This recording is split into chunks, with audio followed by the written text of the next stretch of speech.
Please be seated.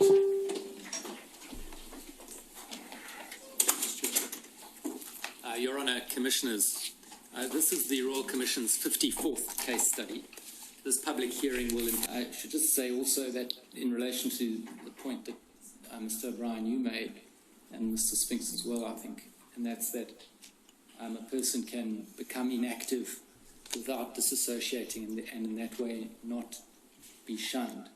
Now, without going through that evidence again, I just want to say to you that that's highly contested by a lot of people as to whether that is possible. I know you say that's the case. A lot of other people say it isn't. I'm sorry, I misunderstood, but... The simple point is, and I'll let you respond, but I'm not going to go down this path we went down it before. The simple point is this. A person who does not want to be active in the organisation anymore, in order to avoid being shunned, must disassociate. There isn't a category of membership of inactive and nevertheless welcome. Sorry, Mr. Stewart, that's... I know you disagree, that's well, fine. when we've put it in print, I mean... The only point I'm making is that that's not accepted. Again, and I apologise, Your Honour has said we're repeating the point, but we have a very clear understanding of the difference between someone being inactive, no longer an active member of the congregation, and someone who takes a decision to disassociate. That's clear to us, but we agree to disagree. Going on to the question of redress, you don't actually have a policy with regard to how to handle claims that are brought against the organisational claims made, not necessarily in a court, but someone says, look, I was abused in the organisation one way or another. I want compensation for this, so I want it to be dealt with. You don't have a policy that deals with that, do you?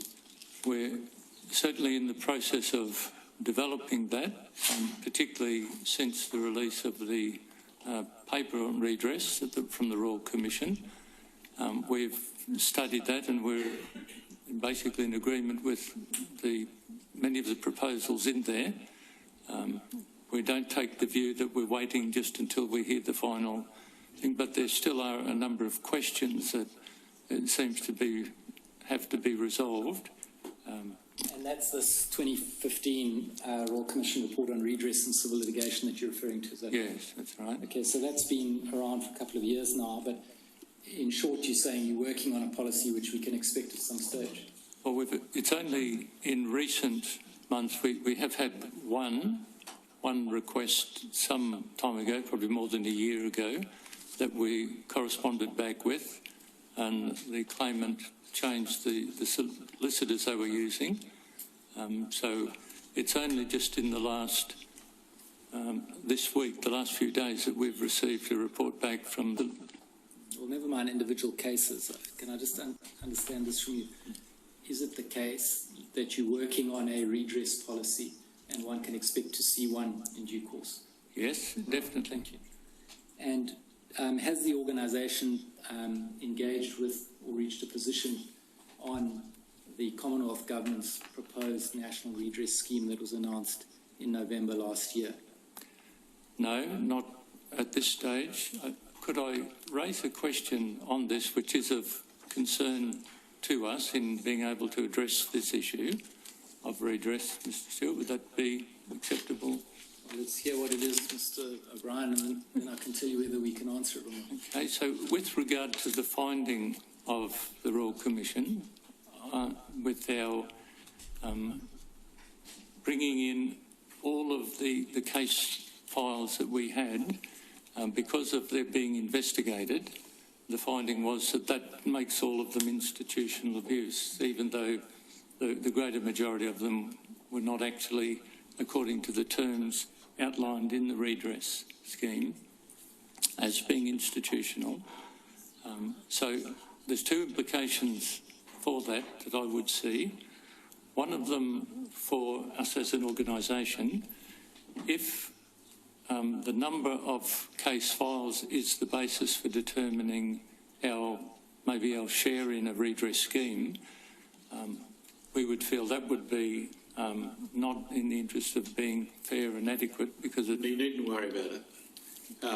Your organisation came clearly within our terms of reference because we are required to look at the response of your organisation. Yeah, which we don't contest.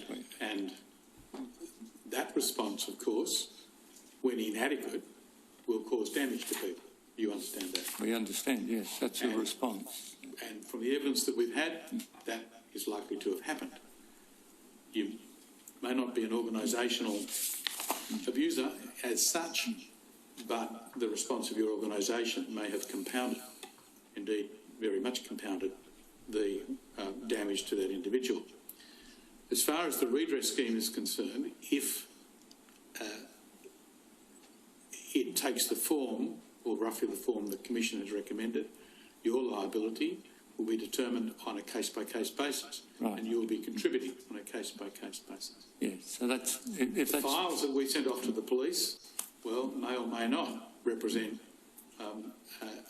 a part of your liability. I don't know. Okay, so according to then the terms set out, I think it's on page 38 on the redress and civil liability, the recommendations, it outlined just what constituted institutional abuse. If that's as we understand it, then that would be something that would resolve some of the issues we have in our mind. Well, you must understand, Mr. O'Brien, that this was the recommendation of the Royal Commission. This has now been taken up by the Commonwealth Government, and the government's in a process of consulting the states and territories and organisations, and how it will end up may be close or not so close to what was recommended. One doesn't know. So my simple question is to what extent is your organisation engaging in that process, or taking a position on whether it should engage in that process? So at the moment, we haven't had any actual statement of claims, but we have had correspondence from 6 individuals. So we're formulating on the basis at the moment, still trying to determine what sort of extent of claims we would have, because I do understand from the report that each organisation would still be responsible for their own claims, which is part of the recommendation. If that was what the National Redress Scheme brought in, that possibly will affect which institutions and states would opt in for that. So I think it's still a little bit too unclear for us to commit ourselves definitively. We're still working through the process of determining just how we will handle. You haven't ruled it out? We haven't ruled it out, and we certainly, if there are any victims who are victims through institutional abuse from Jehovah's Witnesses, we would do everything in our power to assist them financially and spiritually. And then finally, dealing with the question of the involvement of women in decision-making in the organisation, you're aware of the findings in relation to that.